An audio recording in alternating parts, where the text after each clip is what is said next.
Saya tanya ibu-ibu, senang suami pelit atau dermawan? Senang tetangga pelit atau dermawan? Senang tetangga pelit atau dermawan? Teman pelit atau dermawan? Tidak ada orang suka orang pelit. Bahkan orang pelit sekalipun tidak suka sama orang pelit. Iya toh ibu? Jangan ke rumahnya pelit, padahal dia juga pelit. Maka menyambungkan silaturahmi, sedekah. Tapi jangan salah paham, sedekah tidak selalu duit. Apa sedekahnya Kementerian PUPR? Bangun jembatan. Apa sedekahnya PUPR? Perbaiki irigasi. Itu sedekahnya. Kalau duit, berapa duit kita? Pasti korupsi kalau ada pegawai negeri banyak uangnya. Tapi sedekahnya kita adalah itu, PU, perumahan dan perumahan rakyat. Lakukan tugasmu, insya Allah meskipun pensiun, amal jalan. Kata Nabi, perempuan paling gampang masuk surga. Cuma yang membuat dia gampang masuk neraka dua hal. Satu, dia tidak pandai menjaga lisannya, gosip. Ini kalau kumpul begini, jangan pikir bebas gosip. Enggak. Itu kalau datang itu temannya dilihat sama-sama Dharma Persatuan, dia lihatin tuh Pak, dari atas kepala sampai ujung kaki. Dia ada gosip tapi mukanya sinis. Dia ada gosip tapi sinis tuh lihat orang.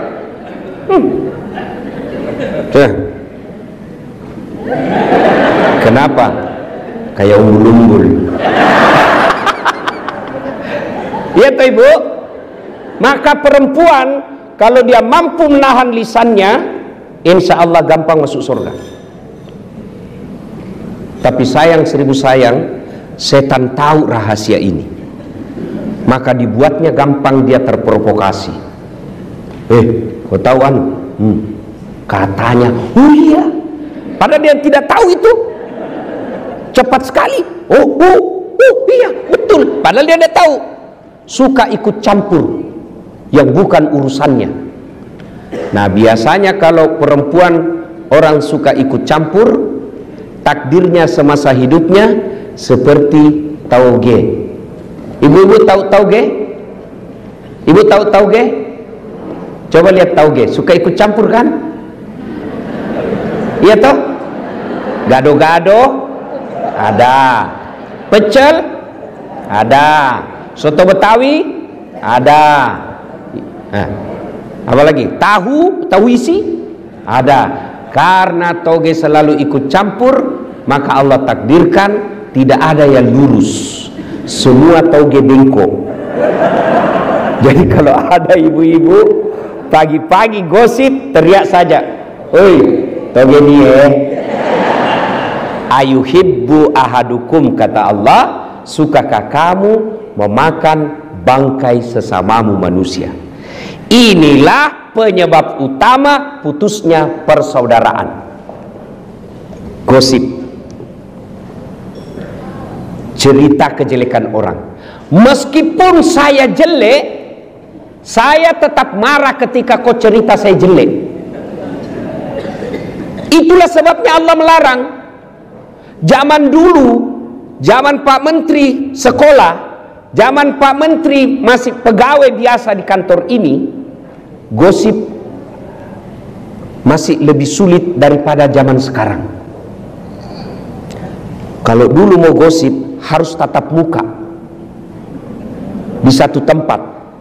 Sekarang satu di Jeneberang Makassar, satu di Jawa Timur, satu di Riau, kumpul di grup Dharma Wanita Persatuan PUPR. Siapa yang digosip? Temannya yang ada di Jambi. Nah, itu tidak perlu ketemu. Setan mempermudah, dan kita gampang sekali mencet jari ketika berbicara keburukan orang. Itulah sebabnya Nabi sampaikan, beruntung orang yang terlalu sibuk mencari aib dirinya sehingga tidak punya waktu untuk mencari keburukan orang lain. Itulah pepatah dulu waktu kita sekolah mengatakan, semut seberang lautan tanpa olehnya, sementara gajah di pelupuk matanya tak nampak. Ini yang banyak sekarang di media sosial, apalagi jelang pilpres kemarin. Oh Masya Allah, orang mau jadi presiden, dia panen dosa. Maka ibu-ibu, saya cinta kalian karena Allah, hindari gosip, hindari gibah. Tapi yang saya ceritakan benar, justru benarnya namanya gibah. Kalau salah namanya fitnah. Maka pelajaran pertama, kalau mau merapatkan persaudaraan, hindari gosip. Perempuan kalau mampu menahan lisannya dari gosip, insya Allah gampang masuk surga. Yang kedua, kata Nabi, penyebab perempuan gampang masuk neraka karena dia tidak mampu mensyukuri kehadiran suaminya. Coba, berapa banyak nanti perempuan soleh secara ibadah mahdah kepada Allah, tapi terpaksa masuk neraka. Kenapa? Karena dia sudah bantah, suka melawan, suka menjajah suaminya.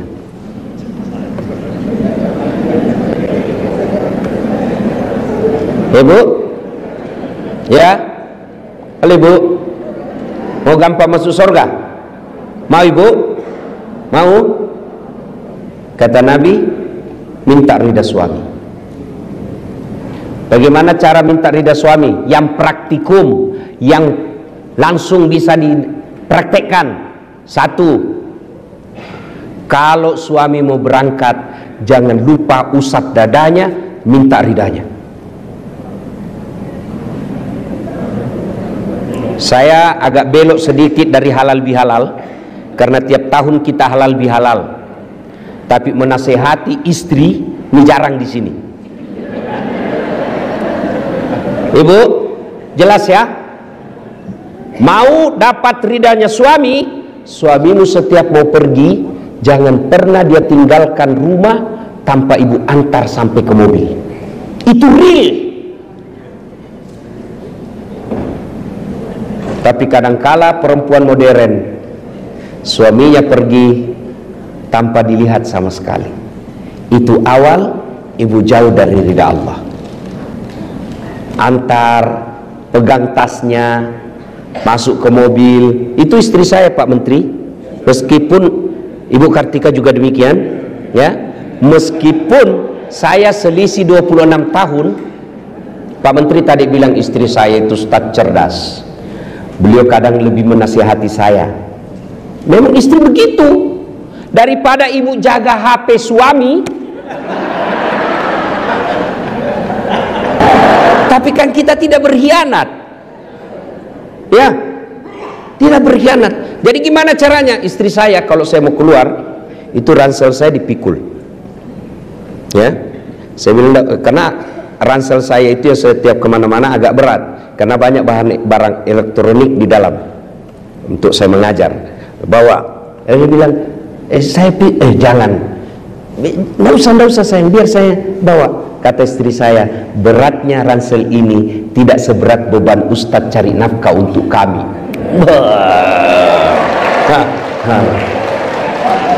Bagaimana Pak Irjen, pernah rasakan seperti itu, Pak? Coba kalau ibu setiap hari begitu, biar perempuan mana yang goda suami, dia tidak akan tergoda. Kenapa? Ada bidadari di rumahnya. Begitu saya naik mobil, Bu, tidak pernah istri saya tutup mobil sebelum dia cium tangan saya. 3 kali. Sudah cukup tidak? Dicium lagi nih. Cium lagi ini, satu lagi. Ini lagi kiri. Ini agak lama.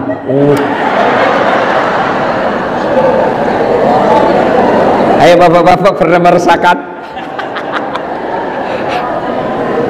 Ibu-ibu setiap mau pergi suami cium tangan. Nah, pantas perempuan lain cium tangannya suami. Coba ibu amalkan deh, ini real. Nggak usah, ibu tidak usah menjelis taklim 1 bulan kalau nggak praktek ini. Itu real bisa ibu dapat ridha suami. Apa cukup sampai di situ istri saya? Tidak. Dia usap dada saya, lalu dia bilang, Ustadz, ridhoi saya. Dia tidak tutup pintu mobil sebelum saya bilang, ya, meskipun semalam bertengkar.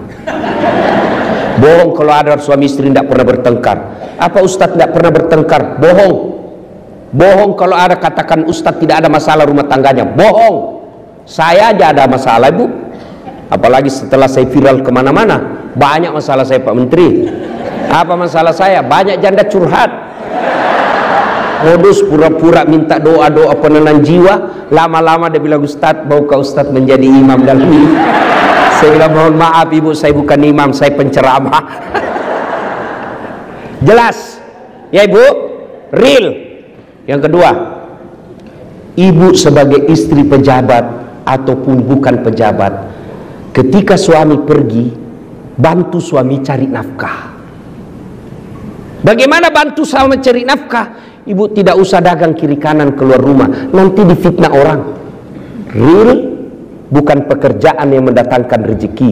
Kalau pekerjaan yang mendatangkan rezeki, semua orang yang sama pekerjaan tupoksinya mestinya sama uangnya. Tapi menurut keyakinan kita orang Islam, yang mendatangkan rezeki al-waqi'ah, kemudian surat duha, kemudian sedekah dan silaturahmi. Jadi ibu kalau mau bantu suami cari nafkah, sholat duha. Suami pergi, anak sudah pergi sekolah, jam 8, ibu ambil wudhu, sholat duha 2 rakaat. Ada waktu, tambah 4, masih cukup 6, masih luang 8 rakaat. Bagaimana caranya? Sama sholat sunnah yang biasa, cuma bedanya niat. Tahajud niatnya tahajud, waktunya malam hari. Sholat duha niatnya duha, waktunya pagi hari. Jangan juga ibu sholat duha malam hari. Saya sudah sholat duha Ustaz tadi malam, aduh. Malam hari dia sholat duha. Sholat duha pagi hari. Sudah sholat duha, ibu minta doa, ya Allah, Engkau yang ngatur rezeki suami saya di PUPR. Kalau rezekinya masih di atas langit, turunkan. Itu orang doa minta rezeki, Allah dipaksa loh Bu. Kalau di atas langit, turunkan. Kalau dalam tanah, munculkan. Kalau masih sedikit, cukupkan. Kalau masih jauh, dekatkan. Itu doa minta rezeki. Dan yang paling penting, berkahkan. Sudah itu, ibu ambil HP. Telepon, Bang, gimana kabar? Alhamdulillah baru tiba di kantor. Ya Bang, jangan menghalalkan segala cara. Baru saja saya doakan dalam sholat duhaku, insya Allah Allah akan bukakan rezekimu. Salam sayang selalu dari istrimu di rumah. Itu langsung dikasih lihat itu semua temannya di kantor. Ini istri saya. Ibu pernah WhatsApp begitu?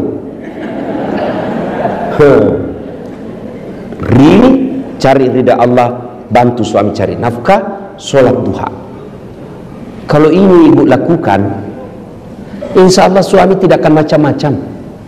Cuma yang kadang-kala masuk WhatsApp, Bang, jangan lupa singgah beli gas. Bang, jangan lupa singgah beli ikan. Salah? Tidak. Tapi sertakan juga mengingatkan suami untuk ibadah. Itu istri yang soleha.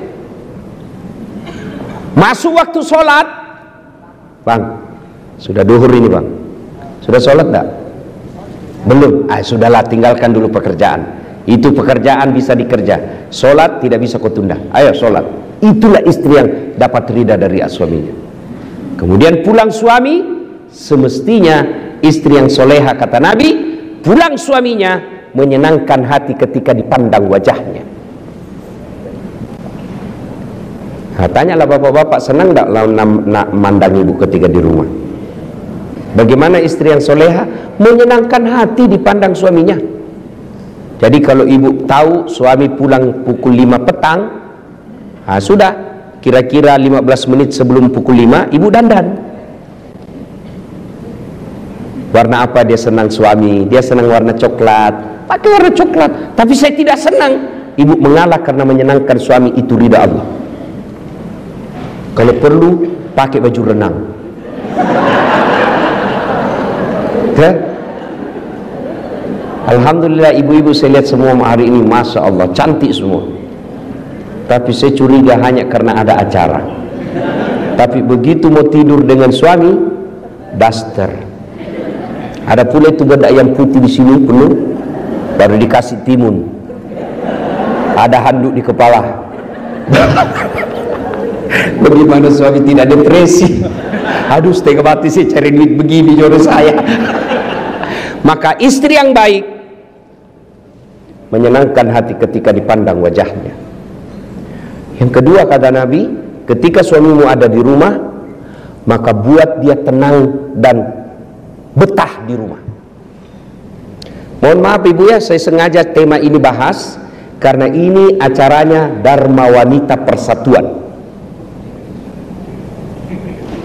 supaya ada bekas kita bawa pulang untuk ini bu. Dunia sementara.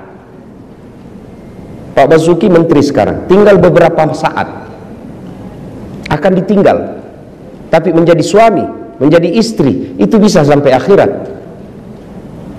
Dan ibu tahu makna dari doa fid dunya hasanah, kebahagiaan di dunia, keselamatan di dunia. Menurut para ahli tafsir menafsirkan ayat ini, yang disebut kebahagiaan di dunia punya istri yang soleha. Bapak bisa bayangkan bagaimana kalau istri kita intimidasi, mana bisa kita tenang? Baru kita sampai 10 menit di telepon, di mana kau, di mana kau? Di kantor, bohong, coba lihat video call. Mana bisa kita tenang pak? Saya yakin ibu menteri, Pak Menteri, Pak Basuki bisa hebat seperti sekarang karena punya istri Ibu Kartika. Mana bisa kita jago kalau diteror sama istri? Coba, saya mau ceramah di sini, 10 menit sebelum saya tampil, istri saya mamanya cek WhatsApp, pulang kau cepat, pulang kau cepat. Mana bisa lagi saya tenang? Kenapa kau suruh pulang? Anakmu kesetrum. Itulah tugas istri. Maka kalau mau punya penghasilan suamimu baik, buat hatinya tenang. Kenapa? Karena penghasilan suamimu akan kembali ke istri. Dan jangan buat suamimu memilih pilihan yang tidak bisa dipilih. Mana? Karena ada perempuan itu kadang ngomong, ibumu terus, ibumu terus. Pilih ibumu atau saya istrimu. Mana bisa kita pilih? Itu yang orang Bugis bilang, ajak musuri lakimu to sikuna. Jangan kau suruh suamimu gigit sikunya. Ayo, ibu gigit siku. Yang bisa saya kasih umroh 10 kali. Coba gigit itu sikumu. Mana bisa? Itulah yang disebut jangan posisikan suamimu pada pilihan yang tidak bisa dipilih. Pilih kok, mamamu atau saya istrimu. Itu pilihan beleng-beleng gitu. Bu, kan ada itu biasa istri ngomong begitu. Bu, yang suka ngomong begini. Ibu, tolong jawab ibu. Siapa yang mengandung suami ibu? Mamanya. Siapa yang melahirkan? Ibunya. Siapa yang membesarkannya? Siapa yang mendidiknya? Sekarang siapa yang terima gajinya? Jawab ini bu, jawab. Istrinya. Maka pantas ketika Nabi sampaikan, ridha Allah ada pada ridha suamimu. Maka istri yang soleha membuat suami betah di rumah. Itu real. Tidak usah baca kitab kiri kanan, real itu kesimpulannya semua kitab. Ibu sekali-kali pikir tuh, susahnya itu jadi suami. Di jalan macet, di kantor dimarah-marahi Pak Dirjen, dimaki-maki, memang kau goblok, selalu siap salah pak. Masuk warung kopi dikejar tagihan, ya kan? Sampai di rumah dimaki-maki lagi sama istri. Memang kau goblok, kenapa kau tidak lawan? Mau dilawan dan dia dirjen. Sampai di masjid lagi dengar khotbah, neraka lagi dicerita, kau dibakar, dilipat, diguling. Mana enak jadi suami kita? Sampai di rumah dimaki-maki lagi, hilang kita punya harga diri. Dan itu perempuan salah satu kelebihannya ahli sejarah.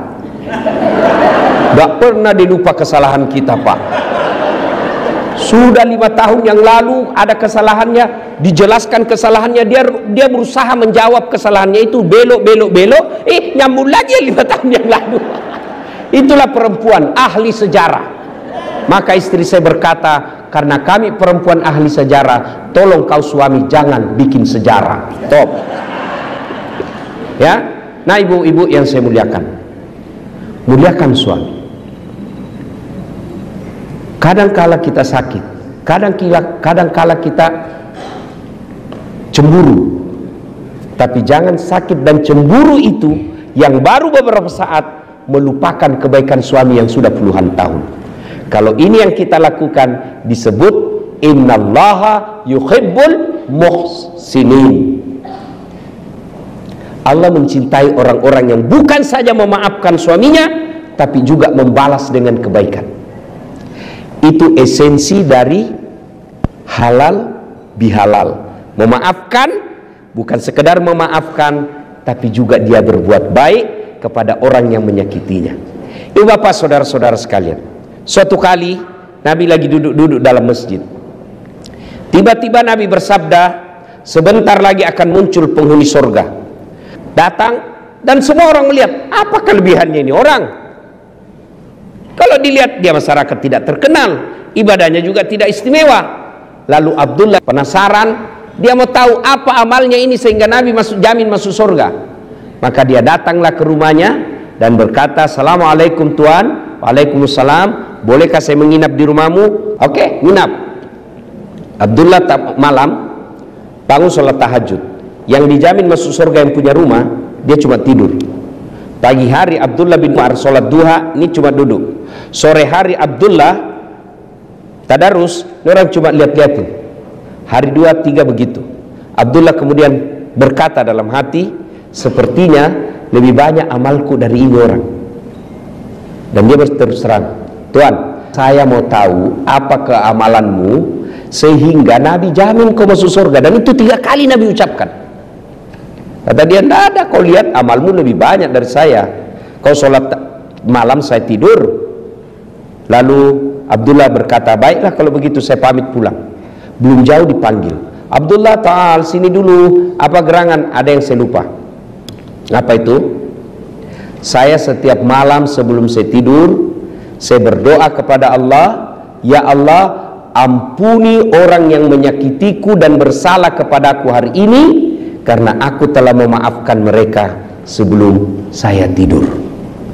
Lalu Abdullah berkata, Allahu Akbar, itulah yang membuatmu gampang masuk surga. Ternyata orang yang ibadahnya sederhana tapi tidak punya sifat pendendam jauh lebih gampang masuk surga. Orang yang banyak ibadahnya tapi dendam dia bawa sampai mati. Inilah makna halal bihalal, memaafkan. Nah sekarang bagaimana cara kalau sudah terlanjur? Kemarin pilpres 01, 02, 03. Sekarang tidak ada lagi 01, 02, 03. Sekarang 00. Mari kita tinggalkan semua itu. Namanya pesta demokrasi, pasti ada kalah, pasti ada menang. Dan kalau menang, ya dia punya tanggung jawab menjalankan. Kalau dia kalah, kalau dia bersabar, dia dapat pahala sabar. Nah sudah, bagaimana cara menyambungkan? Satu yang paling efektif menyambungkan silaturahmi, sedekah. Sedekah. Pak Menteri ada marahi staf. Nah, saya sudah kasih begini masih kau salah juga. Sudah ada topoksimo masih salah juga. Marah. Sudah marah Pak Menteri, katakan, ya sudah, lain kali jangan begitu ya. Ini ada pembeli pulsa. Katanya anak buah, Pak, besok marah lagi deh Pak. Itulah hebatnya sedekah. Saya tanya ibu-ibu, senang suami pelit atau dermawan? Senang tetangga pelit atau dermawan? Senang tetangga pelit atau dermawan? Teman pelit atau dermawan? Tidak ada orang suka orang pelit. Bahkan orang pelit sekalipun tidak suka sama orang pelit. Iya toh ibu? Jangan ke rumahnya pelit, padahal dia juga pelit. Maka menyambungkan silaturahmi, sedekah. Tapi jangan salah paham, sedekah tidak selalu duit. Apa sedekahnya Kementerian PUPR? Bangun jembatan. Apa sedekahnya PUPR? Perbaiki irigasi. Itu sedekahnya. Kalau duit berapa duit kita? Pasti korupsi kalau ada pegawai negeri banyak uangnya. Tapi sedekahnya kita adalah itu, PU, perumahan dan perumahan rakyat. Lakukan tugasmu, insya Allah meskipun pensiun, amal jalan.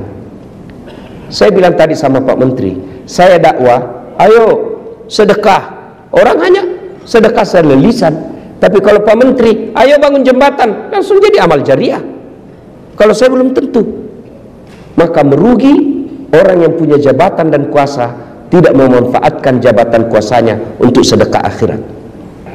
Kata Nabi, siapa yang mau dipanjangkan umurnya, dimurahkan rezekinya, dan tertolak dari bencana, maka hendaklah dia bersilaturahmi. Dan masjid itu bisa diselesaikan pekerjaannya hanya dengan modal silaturahmi dalam pekerjaan Ustadz dan balai besar PUPR yang ada di Makassar. Itulah sedekahnya Bapak. Itu sedekah, ya, bukan sedekah selalu duit, karena duit kita tidak seberapa. Maka sedekahlah dengan pekerjaan. Jembatan diperbaiki, jangan sudah diresmikan, belum diresmikan sudah rusak. Ibu bapak saudara-saudara sekalian, inilah makna halal bihalal kita. Wa'tasimu bihablillahi jami'an wa la tafarraqu. Berpegang teguhlah kepada tali persaudaraan agama Allah dan janganlah engkau bercerai-berai.